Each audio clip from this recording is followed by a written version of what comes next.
The Sterling Hotel's private dining room overlooked Lake Michigan, all crystal chandeliers and mahogany panels designed to impress. Through the frosted glass doors, I could see my family gathering for what they'd called the Annual Strategic Investment Review, a pretentious name for a meeting where the Prescott family discussed their various business ventures and congratulated themselves on their financial acumen. I'd received the invitation 3 weeks ago, the same generic email sent to all family members. Join us to review the family portfolio and discuss opportunities for the coming year. I'd RSVP'd yes, taken the day off from my consulting work, and driven 2 hours from Indianapolis to Chicago for this.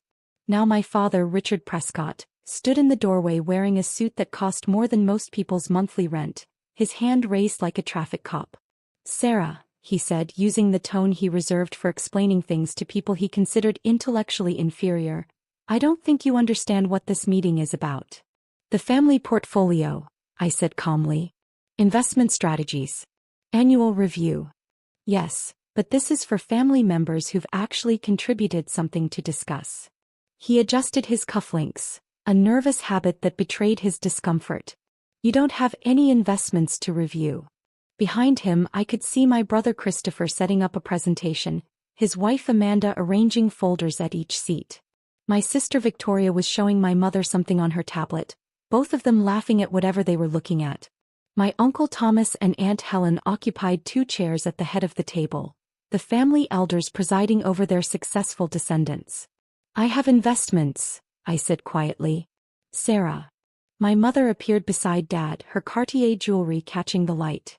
Patricia Prescott had perfected the art of delivering devastating critiques with a sympathetic smile. "We all know about your little consulting business.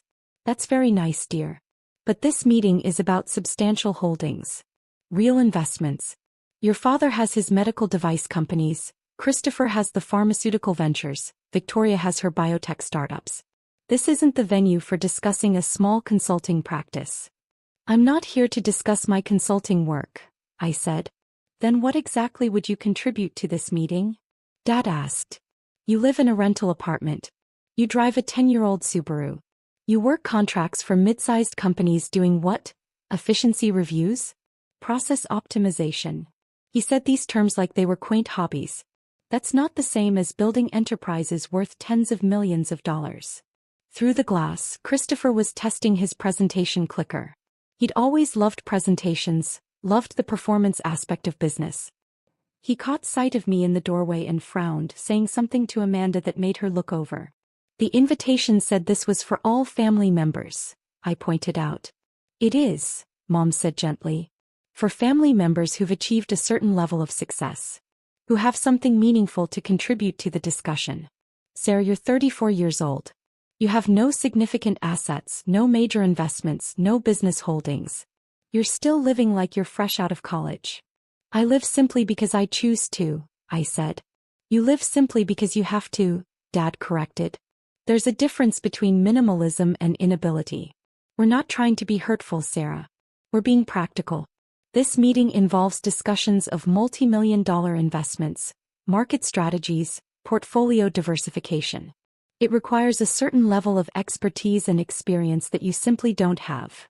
Christopher had come to the door now, joining our parents. At 37 he'd cultivated the look of a successful healthcare executive. Designer glasses, perfectly tailored suit, expensive watch. "Hey Sarah. Maybe this isn't the best use of your time? We're going to be talking about things like FDA approval timelines, clinical trial results, venture capital rounds. Pretty dry stuff if you're not in the industry." "I understand those topics," I said. "Understanding them and actively working in them are different things," Christopher said, his tone patient in a way that made my jaw clench. "You consult for what manufacturing companies? Logistics firms? That's not the same as being on the cutting edge of medical innovation." Victoria joined the cluster at the door. At 32 my younger sister had always been the family favorite, the golden child who'd done everything right. Stanford MBA, multiple successful biotech startups, married to another Stanford MBA. "Sarah, I think what everyone's trying to say is that this meeting is going to be really inside baseball for the medical and pharmaceutical industries. You'd probably be bored. Why don't we grab coffee later instead? Just as sisters." "I want to attend the meeting," I said simply. Dad's patience evaporated. Sarah, this is for successful family members. People who've built something. People who have real stakes in real companies. You're a consultant. That's fine, that's respectable, but it's not the same thing. This isn't your world. Not failures, Mom added, her smile somehow making the words even more cutting. We're not saying you're a failure, dear. You're just on a different path. A smaller path. There's no shame in that. I have investments to discuss, I said again, keeping my voice level despite the anger building in my chest. What investments? Christopher asked, and I could hear the condescension. Do you own stock in the consulting firm you work for? That's not really what this meeting is about, Sarah. I don't work for a consulting firm, I said. I own one. But that's not what I'm here to discuss. You own a consulting firm? Victoria's eyebrows rose. Since when? 6 years ago. A one-person consulting firm isn't really, Christopher started. 32 employees across 4 states, I interrupted. But like I said, that's not what I'm here to discuss. The family cluster at the door exchanged glances. This was clearly news to them, which shouldn't have been surprising. They'd never asked about my work beyond dismissive assumptions. That's wonderful, dear, Mom said in the tone she used for participation trophies. But this meeting is about medical and pharmaceutical investments specifically. Unless your consulting firm works in that space. It does, I said. Among others. But I'm here to discuss my investment portfolio, not my consulting business. Dad's expression hardened. Sarah, what investment portfolio? You can't seriously expect us to believe you have holdings comparable to. I'm not expecting you to believe anything, I said quietly. I'm telling you I was invited to this meeting, I have investments to discuss and I'd like to participate. This is ridiculous, Dad said, his voice rising. Thomas, Helen, can you please explain to Sarah that this meeting has prerequisites? That you can't just walk in claiming to have investments without any evidence of capability or success. Uncle Thomas appeared in the doorway. At 68 he was the family patriarch, the one who'd built the initial Prescott fortune through medical device patents. Sarah, your father makes a valid point. This meeting involves very substantial sums and very complex strategies. We're talking about portfolio values in the hundreds of millions of dollars. I'm not sure what you think you have to contribute to that discussion. My phone vibrated in my pocket. I ignored it. I'd like to participate, I said once more. No, Dad said flatly.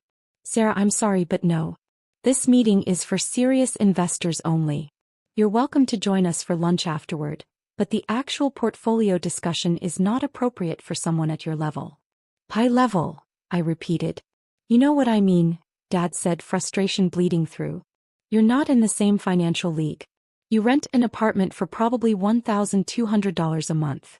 You drive a car that's nearly ready for the junkyard. You work as a consultant for companies we've never heard of. That's fine, that's your choice, but don't pretend you belong in a room where we're discussing 8-figure investments. My phone vibrated again. Then again. Someone was persistent. I'm going to ask one more time, I said. May I attend this meeting? No, Mom said, her smile gone now. Sarah, you're embarrassing yourself. You're embarrassing us. Please just accept that this isn't for you and leave gracefully. Fine, I said. I turned and walked away from the frosted glass doors, from the mahogany panels, from my family's certainty about who I was and what I was capable of. Behind me, I heard Dad say something to Christopher about delusions, and Mom adding something about always been sensitive. The hotel hallway was empty, decorated with abstract art that cost more than it was worth.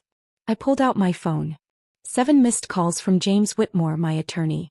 3 from Diana Chin, my investment manager. 2 from Margaret Kolsky, my CFO. I called James first. Sarah, he answered immediately, I've been trying to reach you. We have a situation. What kind of situation? Your family's investment meeting. They don't know your Archway Capital, do they? No, I said. We need to tell them. No. Before they say something or make a decision that can't be walked back. What happened? Richard Prescott just sent out an email announcing a major restructuring of Prescott Medical Devices. He's planning to take on significant debt to fund expansion, using the company's existing revenue as collateral. He's presenting this to the family meeting right now as a done deal. I closed my eyes. How much debt?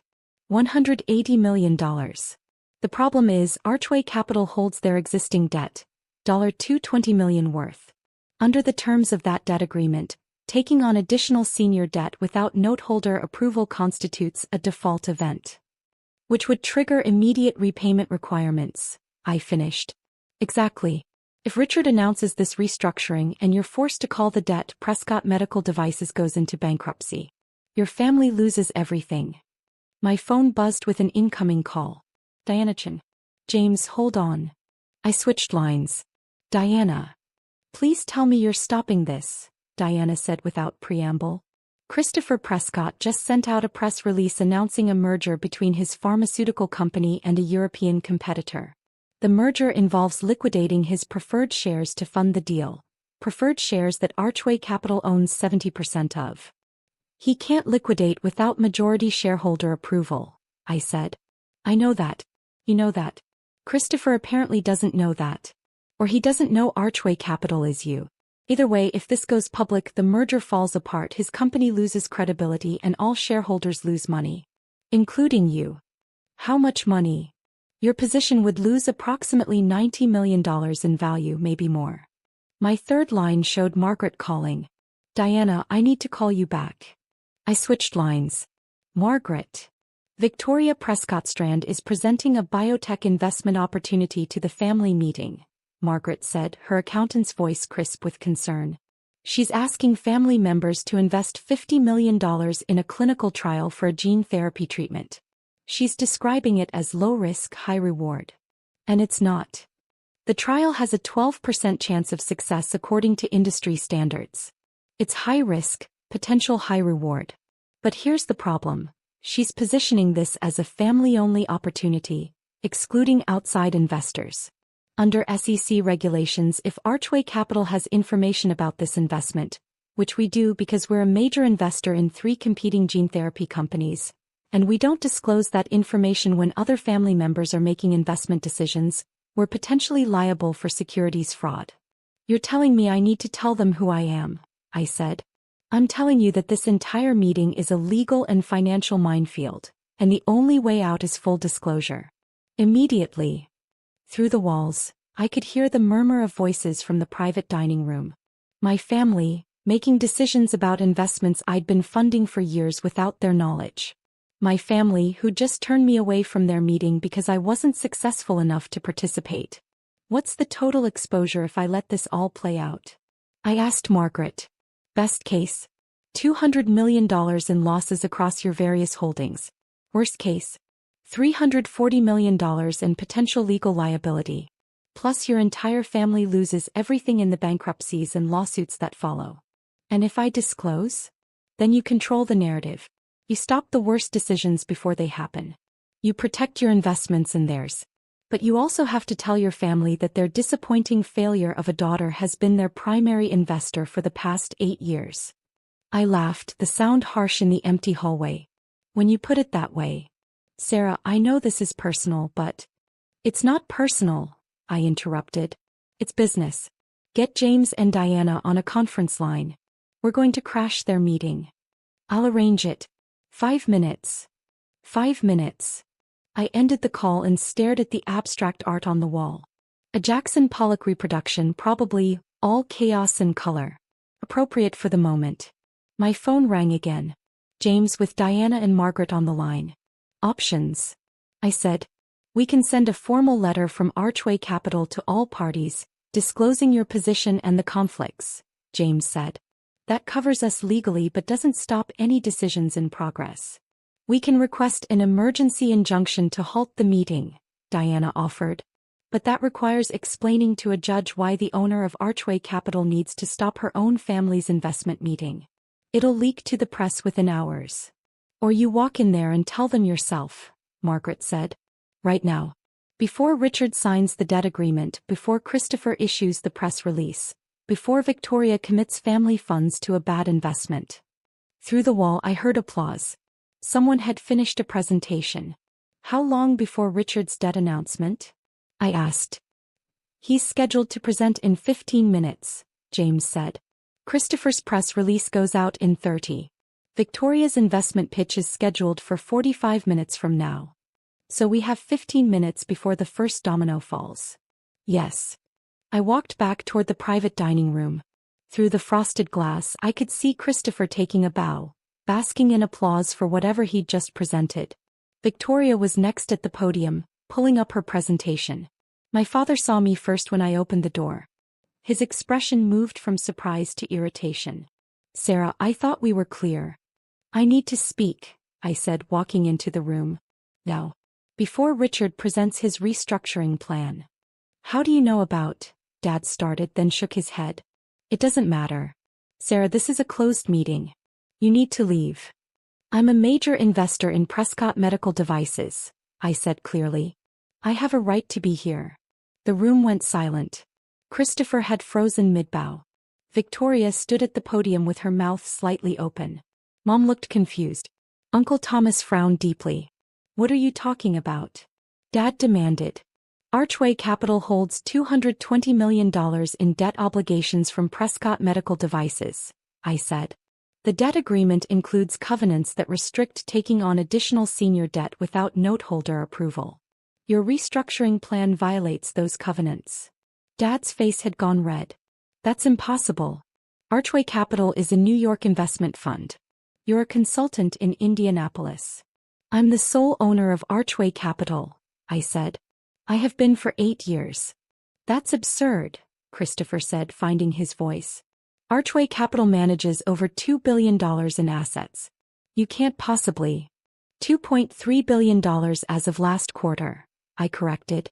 Across 47 investments in medical technology, pharmaceuticals, biotechnology, and healthcare services. My team includes 12 investment managers, 6 analysts, and 4 attorneys. Our offices are in New York, Boston, and San Francisco. This is insane, Victoria said.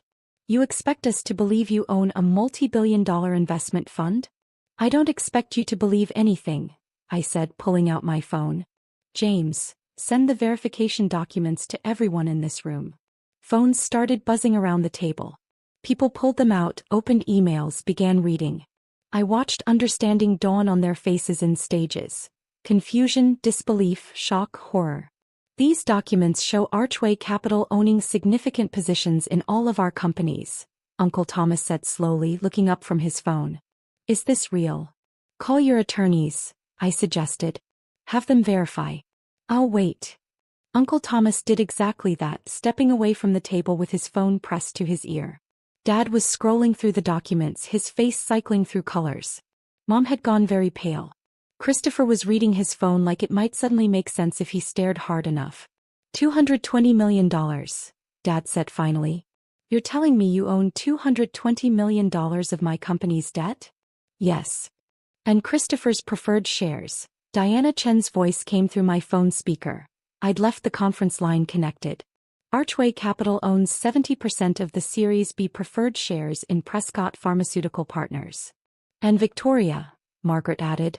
We're a major investor in 3 gene therapy companies that directly compete with the treatment you're about to pitch to your family, which creates disclosure obligations under SEC regulations.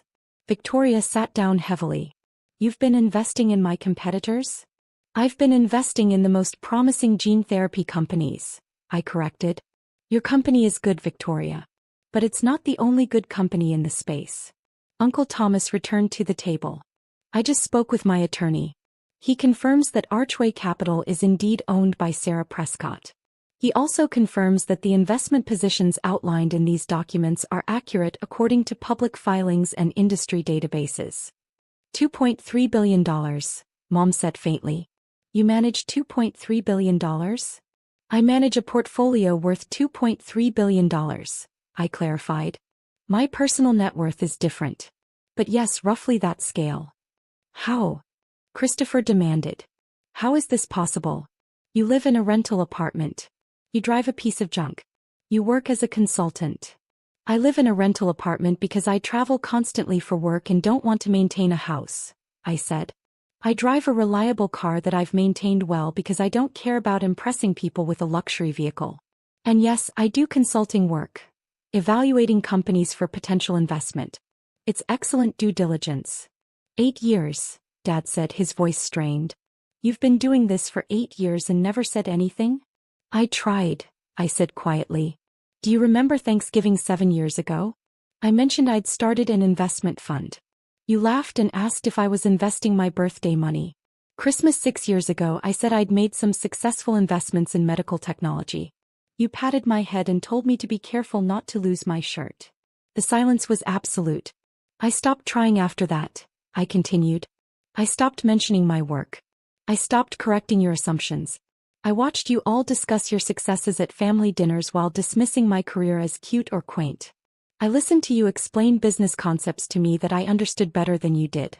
And I kept investing in your companies because despite everything, you're my family and your businesses are actually good. You let us make fools of ourselves, Mom said, anger breaking through her shock. No, I corrected.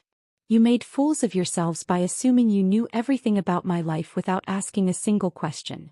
This is vindictive, Dad said. Hiding your success, waiting for this moment. I didn't hide anything, I interrupted. I just stopped volunteering information to people who weren't interested in hearing it. Every investment I made was public record. Every filing was with the SEC. Archway Capital's portfolio is available to anyone who cares to look. You never looked because you assumed there was nothing to see. Victoria had her head in her hands. The gene therapy investment. You're going to tell everyone it's high risk. It is high risk, I said. 12% chance of success according to industry standards. That doesn't mean it's a bad investment. High risk can be appropriate for a diversified portfolio. But describing it as low risk to potential investors is securities fraud. I wasn't trying to, Victoria started. I know, I said more gently. I know you believe in the treatment. But belief doesn't change risk profiles. And asking family members to invest based on misleading information could destroy relationships and potentially lead to legal action. Christopher was still staring at his phone. The merger. The press release. You're saying I can't. You can't liquidate preferred shares without majority shareholder approval, I said. Which means you can't complete the merger as structured. I'm sorry, Christopher. I know you've been working on this for months. But the deal needs to be restructured. How long have you known? He asked, his voice tight. About the merger? 6 weeks. My team analyzed it thoroughly. It's not a bad deal, but the structure is wrong. If you'd known to ask me, I could have helped you fix it before you committed to terms. And my restructuring? Dad asked. You're going to block that too? I'm going to require approval as a note holder, yes, I said. Which I'm willing to give, but only after reviewing the terms carefully. The expansion plan is solid, Dad. Your company is positioned well. But taking on $180 million in senior debt at the proposed terms would put the company at significant risk of default. There are better ways to finance expansion. Better ways you'll dictate, Dad said bitterly. Better ways I'll suggest, I corrected. As the holder of $220 million in existing debt, I have a vested interest in your company's success. I want to help, Dad. I've always wanted to help. You just never wanted my help. Uncle Thomas had been quiet through all of this, reading through documents on his tablet. Now he looked up. Sarah, these filings show you made your first major investment 9 years ago. You were 25 years old. Where did you get the initial capital? By inheritance from Grandpa, I said. The $500,000 he left me when I graduated college. You all told me to invest it conservatively, maybe buy a condo. I invested it in a medical device startup that was looking for angel funding. The company was acquired 3 years later for $47 million. My stake was worth $8.2 million. Grandpa John's money, Mom said slowly. You turned $500,000 into $8 million? That was the first investment, I said. I've made 183 investments since then. 147 were successful, 29 broke even, 7 failed completely. The successful investments included 3 IPOs, 12 acquisitions, and ongoing positions in 47 companies. Total return over 9 years. Approximately 4,600%. The numbers hung in the air like smoke. You're telling me, Christopher said, his voice carefully controlled, that our failure of a sister is actually more successful than all of us combined? I'm not in competition with you, I said. I never was. I'm happy for your successes, proud of what you've built. I've invested in your companies because I believe in you, even when you didn't believe in me. But you let us block you from this meeting, Victoria said. You stood at that door and let us tell you that you weren't successful enough to participate. Yes. Why? I considered the question. Because I wanted to see if anyone would defend me. If anyone would say, wait, Sarah might have something valuable to contribute, let's at least hear her out. No one did. That's not fair, Mom protested. Why not? I asked. You've all known me for 34 years. You've watched me graduate magna cum laude from Northwestern. You've seen me build a consulting business. I've mentioned investments, mentioned success, mentioned work. At what point does it become reasonable to assume I might know what I'm talking about? No one had an answer. The question now, I said, is where we go from here. I'm the major investor in most of your companies. I have significant influence over your business decisions. But I don't want to be an adversary. I want to help. Help like you helped today? Dad asked. By humiliating us? I prevented 3 major financial disasters, I said. Your debt restructuring would have triggered a default that could have bankrupted Prescott Medical Devices. Christopher's merger would have collapsed in lawsuits and regulatory problems. Victoria's investment pitch would have exposed the family to securities fraud charges. That's not humiliation, Dad. That's protection. Protection we didn't ask for, he said. No, I agreed. Protection you didn't know you needed because you never asked what I knew or what I could do. Uncle Thomas cleared his throat. I think Sarah has earned a seat at this table. More than earned it. I move that we restructure this meeting to include her full participation, with the understanding that Archway Capital is a major stakeholder in family business decisions going forward. Seconded, Aunt Helen said quietly. She'd been silent through the entire revelation, but now she met my eyes with something that might have been respect. Sarah should have been included from the beginning. We were wrong to exclude her. So we just pretend the last 9 years didn't happen? Christopher asked. We just accept that our little sister is secretly a billionaire and move on? I'm not a billionaire, I said. My fund manages $2.3 billion, but my personal net worth is substantially less. Around $480 million, depending on current valuations. The room absorbed this information with varying expressions of shock. Around $480 million, Victoria repeated. You say it like it's nothing. It's not nothing, I said. But it's also not relevant to whether we can work together as a family. The question isn't how much money I have or how much money you have. The question is whether we can respect each other enough to have honest conversations about business and family and success. You want respect, Dad said slowly. After humiliating us today. I want what I've always wanted, I said. To be seen. To be heard. To be treated like someone whose opinion might have value. I don't need you to celebrate my success or apologize for underestimating me. I just need you to acknowledge that I exist as something other than the disappointing daughter who never lived up to her potential. Mom was crying now, silently, her carefully applied makeup beginning to streak. We got it so wrong, she said. All these years we got it so wrong about you. Yes, I said simply. You did. I don't know how to fix this, she said. Neither do I admitted. But maybe we start by having the meeting we should have had in the first place. The one where everyone gets to participate, where everyone's contributions are valued, where we work together instead of competing for who's most successful. You'd still participate? Christopher asked. After what we said to you? You're my family, I said. I'm angry, yes. I'm hurt. But I'm also pragmatic. I have $300 million invested across your various companies. If you all fail, I lose money. If you succeed, we all benefit. So yes, I'll participate. If you'll actually listen. Uncle Thomas stood. Then let's start over. Sarah, would you like to present Archway Capital's portfolio and discuss how our investments intersect? I pulled up my presentation on my tablet. The one I'd prepared 3 weeks ago, the one I'd thought I'd give today before my family blocked me from the room. I'd be happy to, I said. For the next 3 hours we worked through the family portfolio with new eyes. I explained the debt covenants on Dad's restructuring and offered alternative financing structures. I walked Christopher through the regulatory requirements for his merger and suggested ways to restructure the deal that protected all shareholders. I provided Victoria with detailed risk analysis on her gene therapy investment and connected her with researchers at competing companies who might be willing to collaborate rather than compete. It wasn't comfortable. There were moments of tension, flashes of anger, periods of uncomfortable silence. But we worked through it, all of us, like a family who'd finally decided to see each other clearly. By the end of the meeting, we'd restructured $400 million in investments, identified $60 million in new opportunities, and prevented 3 major disasters.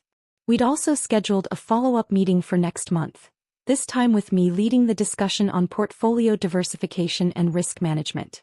As we filed out of the private dining room, Victoria caught my arm. "I'm sorry," she said quietly, "for what I said at the door. For all the times I assumed I knew better than you." "I'm sorry too," I said, "for not trying harder to correct those assumptions." "No," she said firmly. "That's not your responsibility. We should have asked. We should have cared enough to ask." Christopher joined us in the hallway. "The consulting business with 32 employees. Is that real, or did you make that up to make us feel stupid?" "It's real," I said.